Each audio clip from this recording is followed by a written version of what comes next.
नमस्कार, आप देख रहे हैं न्यूज 24। आपके साथ मैं हूं प्रत्युष खरे। पूरी दुनिया भर में कोरोना से कोहराम मचा हुआ है और हर देश ये कोशिश कर रहा है कि जल्द से जल्द इसका कोई इलाज ढूंढा जाए। वैक्सीन पर काम चल रहा है, थेरेपी पर काम चल रहा है, लेकिन सवाल ये है कि कोरोना को किस तरीके से हम पूरी तरीके से हरा पाएंगे। जो स्थिति है इस वक्त पूरे देश भर में जो आंकड़ा है मरने वालों का वो 800 से ज्यादा है और लगभग 26,000 से ज्यादा, लगभग 27,000 के आसपास अब तक संक्रमितों की संख्या आ चुकी है। लॉकडाउन 1 महीने से ज्यादा का वक्त बीत चुका है। अब सवाल यह है कि कोरोना के लक्षण पर बहुत बात हो गई, लॉकडाउन, सोशल डिस्टेंसिंग पर बहुत बात हो गई, लेकिन अब सवाल है कि आगे हमारे सामने चैलेंजेस क्या है। अगर कोरोना का संक्रमण इसी तरीके से आगे बढ़ता रहा तो फिर पूरी दुनिया भर में जो हेल्थ सिस्टम है वो आगे कैसे काम करेगा, इसको लेकर किस तरह की प्लानिंग हो रही है।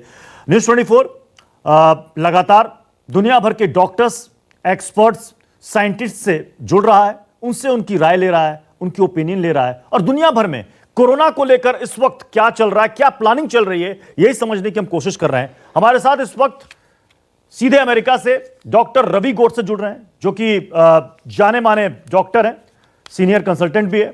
डॉक्टर रवि गोडसे, स्वागत है सर आपका।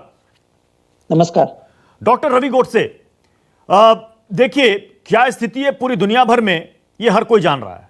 अब सवाल यह है कि 5 महीनों के बाद हमारे सामने अब आगे चैलेंजेस क्या है। मैं 5 महीने इसलिए कह रहा हूं कि दिसंबर में वुहान से शुरू हुआ यह पूरा मामला, आज लगभग 5 महीने हो गए, 29 लाख से ज्यादा लोग इससे प्रभावित हो गए।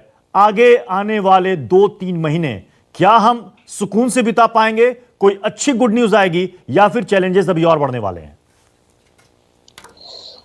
सुकून से बिता पाएंगे। हमारा रवैया हमेशा सकारात्मक रहना चाहिए और ये भी झूठी तसल्ली की बात नहीं है, लेकिन रवैया सकारात्मक हो।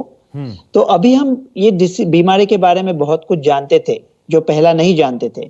कि कितने लोगों को होता है, लक्षण क्या होते हैं, कितने लोगों को वेंटिलेटर लगते थे। पहला न्यूयॉर्क बोल रहा था 40,000 वेंटिलेटर लगेंगे, अभी उनका तो पीक तो गया, उतने वेंटिलेटर्स की जरूरत नहीं है। वैक्सीन का भी काम चालू है, ट्रीटमेंट का भी काम चालू है और हम जो पूरी तरह से जानते हैं, नहीं पूरी तरह से नहीं जानते, लेकिन अब हम ये जानते हैं कि ये पेशेंट को उनके साथ कैसे पेश आए।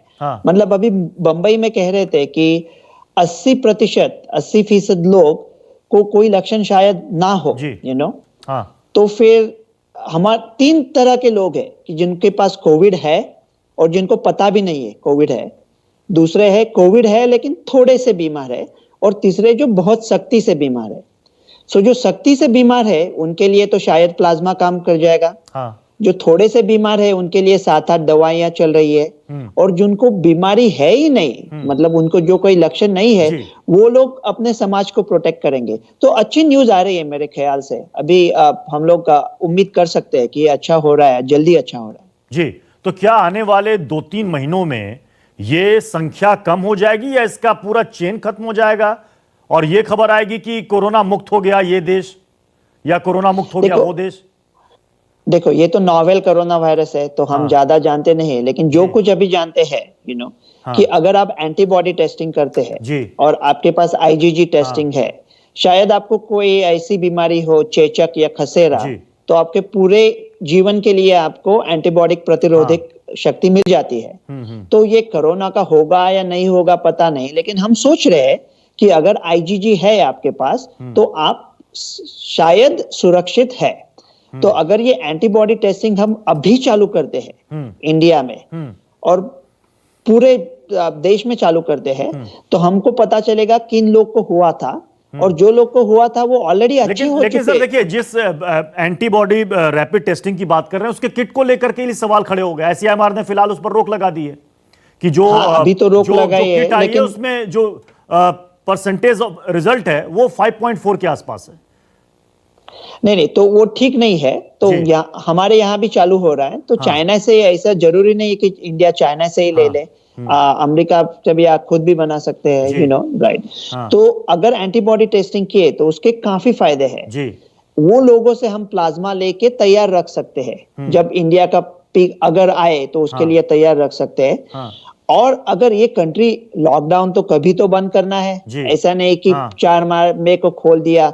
मतलब कोरोना छोड़ के भी दूसरी बीमारियां है, वो बीमारियां भी बदतर है। तो ऐसा ना हो कि इलाज बीमारी से बदतर हो। ऐसा ना हो कि हम लोग सांबा को ढूंढ रहे हैं और गब्बर सिंह फूल रहा है खुलेआम, जी।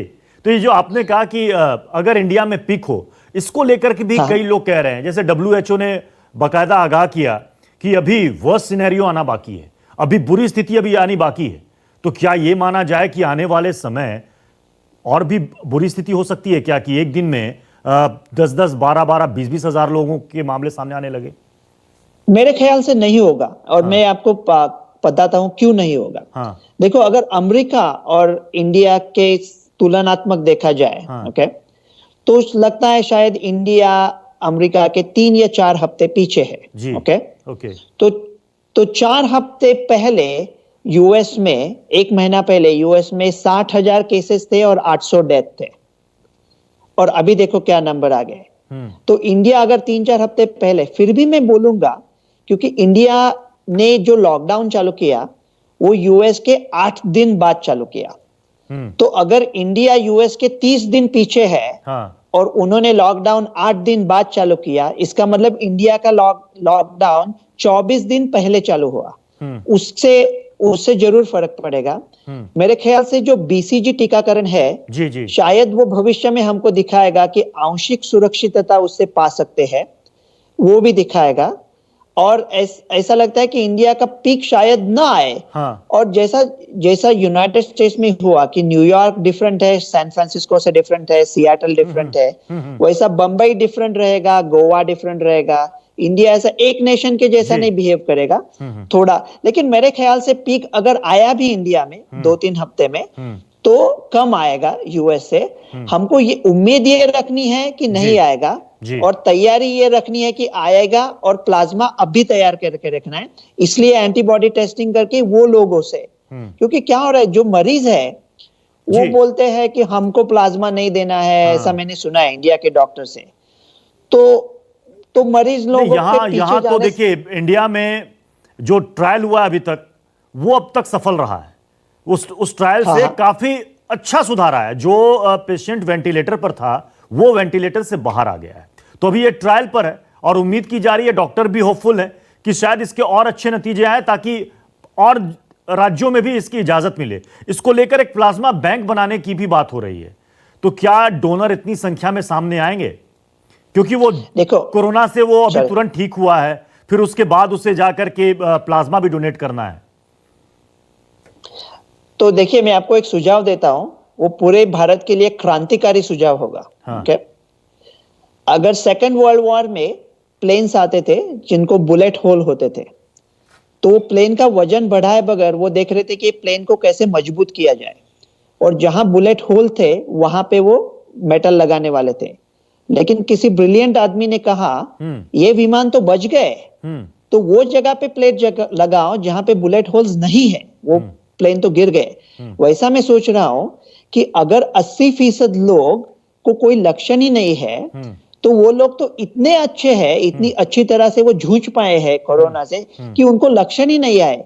तो वो लोग में शायद एंटीबॉडी बहुत ज्यादा हो। जो लोग बीमार है, वो बीमार लोगों को छोड़ दो, उनकी सूची बनाना छोड़ दो, एंटीबॉडी टेस्टिंग करो, और जो लोग पॉजिटिव है उनका लेवल क्या है देखो। हमारे पास शायद हजारों लोग ऐसे हो गए जिनसे हम एंटीबॉडी निकाल सकते हैं। यानी कि आपके मुताबिक इस लिहाज से यहां पर टेस्टिंग ज्यादा बढ़ानी होगी, टेस्टिंग की रफ्तार बढ़ानी होगी। यस, जरूर। अच्छा, ये जो कहा जा रहा है कि वैक्सीन सितंबर तक तैयार हो जाएगी, ऑक्सफोर्ड यूनिवर्सिटी इस पर बहुत जोर शोर से जुटा हुआ है, और ये कह रहा है कि सब कुछ ठीक रहा तो सितंबर तक वैक्सीन आ जाएगी। आपको लग रहा है कि अभी देखिए, अप्रैल खत्म होने को है, मई, जून, जुलाई, अगस्त, सितंबर, 4-5 महीने में पूरी दुनिया के सामने वैक्सीन तैयार हो जाएगी? थोड़ा मुश्किल लग रहा है, लेकिन देखो, ऐसा है कि जो HIV की हम बात करते हैं, वो भी RNA वायरस है। 40 साल हो गए, HIV की कोई वैक्सीन नहीं है। कुछ RNA वायरसेस की जल्दी मिल जाती है, कुछ लोगों की नहीं मिलती है, HIV की मिली ही नहीं है। तो लेकिन ये तो नॉवेल है ना, पूरे वॉर फुटिंग पे काम चल रहा है, ऐसा किसी को तजुर्बा ही नहीं था इसके साथ क्या करना है। तो ऑक्सफोर्ड यूनिवर्सिटी कह रही है कि वो आएगी सितंबर तक, सितंबर नहीं शायद अक्टूबर नवंबर तक अगर आ जाए।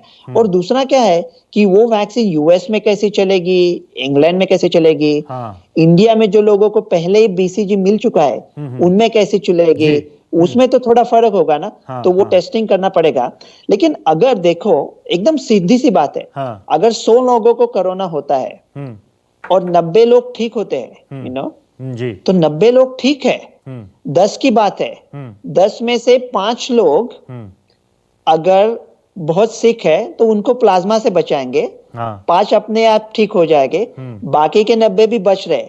और एक मैं बड़ी सबसे अहम बात कहने वाला हूं, अगर हमारा टेस्टिंग कम है और हम लोग बोलते हैं कि हर एक पेशेंट जो हम लोग जांच कर रहे हैं उसके पीछे 1000 लोग ऐसे घूम रहे हैं जिनको कोरोना है और हमको पता नहीं, अगर ये बात सही है तो ये भी बात सही है, हमारा 5% जो मार्टालिटी है, 5%, उसको भी 1000 से डिवाइड करना पड़ेगा ना, तो मोर्टालिटी 0.005% हो जाएगा। ठीक है जी।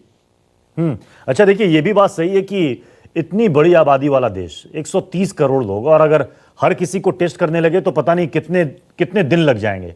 ऐसी स्थिति में आपको क्या लग रहा है कि इस वक्त लॉकडाउन ही एकमात्र उपाय है? चूंकि ना इलाज है, ना ही कोई ड्रग है, कोई दवा है, ना ही कोई वैक्सीन है, तो ये लॉकडाउन ही एकमात्र उपाय है। इसी लॉकडाउन को आगे कंटिन्यू किया जाए कितने दिनों तक? 2 महीने, 3 महीने, 4 महीने, 5 महीने, एक ना एक दिन तो लॉकडाउन को खत्म होना है।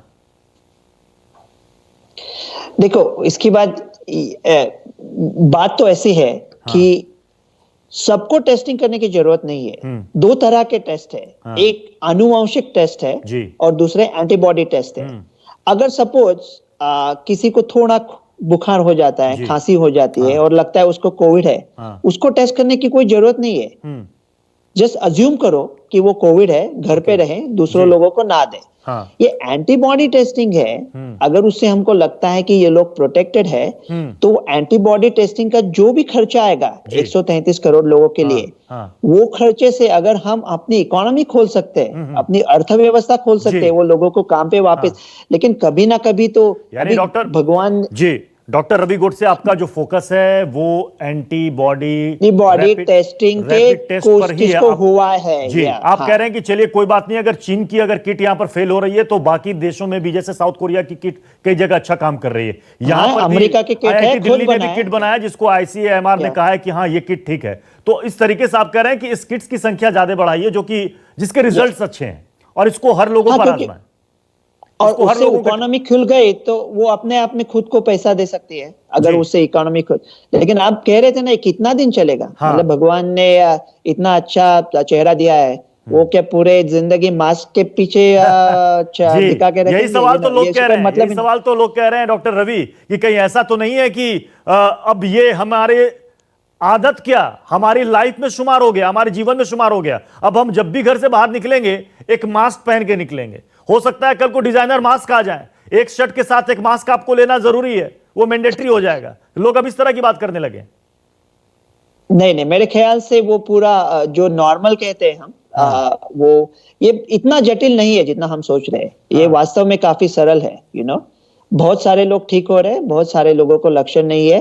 वैक्सीन भी आएगी, सोशल डिस्टेंसिंग और ये एक सवाल और डॉक्टर रवि, अभी आपने देखा होगा Singapore university of technology and design SUTD ने दावा किया है कि 20 मई तक भारत कोरोना मुक्त हो जाएगा। बाकायदा 131 देशों पर रिसर्च करके उन्होंने दावा किया है। सिर्फ भारत ही नहीं बल्कि और 27 देश हैं, टोटल 28 देश के बारे में उन्होंने एक अनुमान बताया है कि इतनी तारीख को यहां से, लगभग सभी अनुमान मई मिड या जून तक हैं कि तब तक कोरोना खत्म हो जाएगा।